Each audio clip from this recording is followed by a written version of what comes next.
Okay, silk screening nanonar part 2.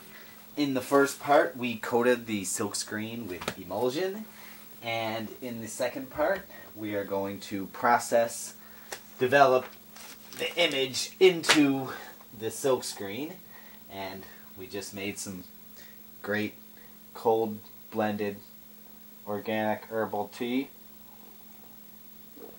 And that's really good.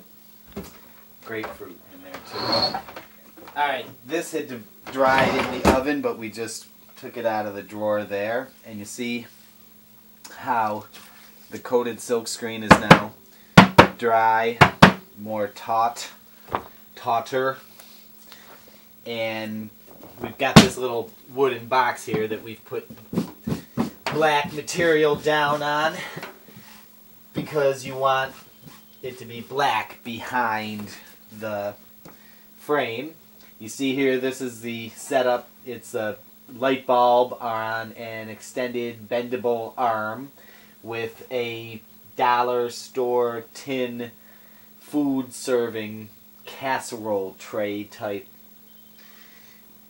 which has a hole punched in the middle for the light bulb to go through, and that actually just acts as a reflector to have all the light from the 150 watt bulb,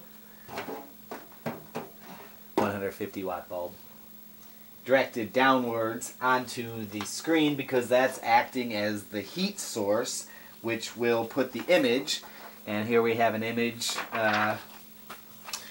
from the Burger Klein sign on Avenue A there, a photograph that I made into a larger silk screen, but never just a 8.5 by 11 size silk screen. So that's what's happening now. We're going to put that image there, and the black part of the image essentially acts as a blocking device, and it blocks the light and the heat from burning the emulsion into the silk.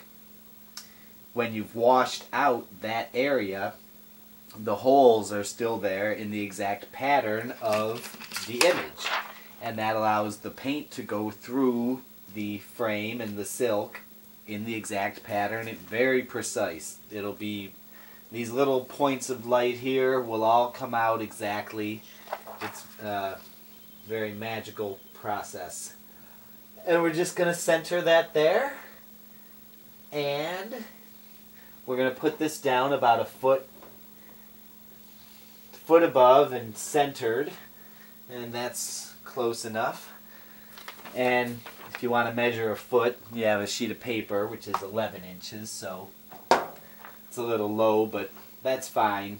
It's the heat that's doing the work. And set your clock for about 24 minutes. That's a movie. There's no clock on that. Well, I have a clock over there, so 24 minutes. We'll be back.